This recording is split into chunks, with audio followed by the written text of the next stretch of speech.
لیکن ایک بات اس کی میں آپ کو اس دن نہیں بتا سکتا تالیہ نہیں، وہ بہت اہم ہے. بعض ڈاکٹرز نے بعض کمبینیشن بنائے ہوئے ہیں کہ ایک دوا استعمال کی جائے، اس کے بعد دوسری یہ عموماً کام آتی ہے، اور اس کے بعد تیسری پھر یہ کام آتی ہے. یہ کمبینیشن بسا اوقات مفید ثابت ہوتے ہیں، اور عموماً رجحان ہے، وجہ معلوم ہے کہ کیوں یہ دوا دوسری دوا میں کی علامتوں میں داخل ہو جائے گی. اور لیکن ان کو ادلنا بدلنا، ان کی ترتیب بدلنا ٹھیک نہیں ہوتا، کیونکہ جب ایک دوا کسی دوسری دوا کی علامتوں میں داخل ہو رہی ہے تو اس کا مطلب ہے کہ قانونی طور پر کوئی وجوہات ہیں. اس دوا نے اپنا اثر دکھایا اور ایک اور دوا کی علامتوں میں بیمار کو دھکیلا ہے. تو اگر آپ اس کے بعد جو آنی چاہیے دوا وہ استعمال کرنے کے بجائے اس کو پھر دوبارہ واپس کریں تو اس سے مرض کی علامتیں بگڑ جائیں گی، کنفیوژن پیدا ہو جائے گا، آپس میں ٹکراؤ پیدا ہو جائے گا، اور بعض جگہ تو خطرناک بعض دفعہ نتیجے نکلتے ہیں. اسی لیے ان کے متعلق واضح طور پر ایک خطرے کا اعلان بجایا جاتا ہے ہمیشہ. سلفر کے بعد کلکیریا کارب، یہ بہت ایک طبی جوڑ ہے. لمبا عرصہ سلفر کھلائیں تو سلفر کی علامتیں کلکیریا میں تبدیل ہو جائیں گی، لیکن دماغ ٹھیک نہیں ہوگا. کلکیریا کچھ دیر کھلائیں گے تو لائکوپوڈیم میں تبدیل ہوں گی، اور لائکوپوڈیم میں تبدیل ہونے کے بعد اگر مرض باقی رہے تو دوبارہ سلفر کی ضرورت پیش آئے گی. لائکوپوڈیم سلفر میں دھکیلتا ہے مرض کو. اس کے بعد پھر کلکیریا کارب. تو بعض کرونک بیماریوں میں جہاں کئی سال کا جھگڑا ہو وہاں ہمت اور صبر کے ساتھ آہستہ آہستہ ان دواؤں کو چکر دینے سے بیماریاں گھر سے اکھڑ جاتی ہیں. لیکن سلفر کے بعد کلکیریا تو جائز ہے، کلکیریا کے بعد اگر سلفر دے دی تو وہ خطرناک ہے.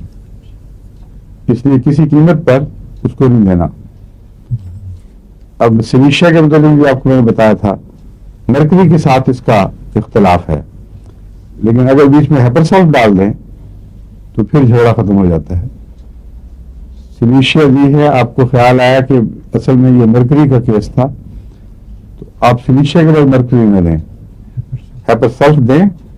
وہ سلیشیا کے کچھ اثرات کو قائم رکھے گا، کچھ غلط اثرات کو مٹائے گا، اور مرکری میں لے جائے گا کیس کو. اس اسٹیفیسیگریا کا بھی ایک کمبینیشن ہے، وہ ہے کاسٹیکم، کولوسنتھ اور اسٹیفیسیگریا.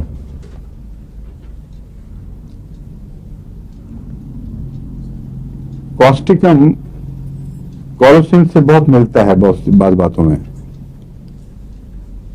پیٹ کی درد میں کولوسنتھ ایک چوٹی کی دوا ہے.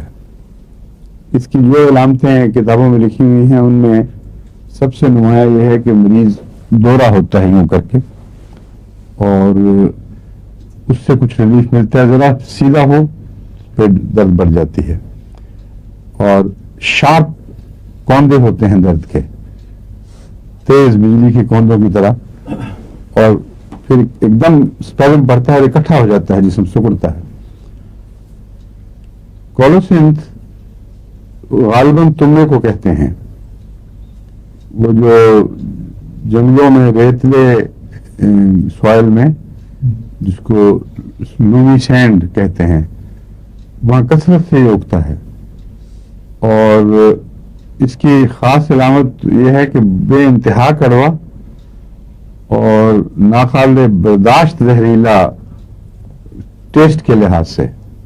ذرا سا بھی کسی چیز میں آ جائے تو کھانا پانی سارا وہ بہت ہی خوفناک قسم کی کڑواہٹ اس میں پھیل جاتی ہے. اور اگر اس کو کاٹا جائے تو آنکھوں کے لیے آنکھوں سے پانی بہاتا ہے. اب یہ علامت عام طور پر تو یہاں نہیں ملتی، ہومیوپیتھی کتابوں میں ظاہر میں نے تو نہیں پڑھی، لیکن عربی پوئٹری میں اس کا ذکر ملتا ہے. وہ کہتے ہیں وہاں بہت ہنزل کہتے ہیں اس کو، کولوسنتھ کو. تو وہ کہتے ہیں وہ اس طرح میری آنکھوں سے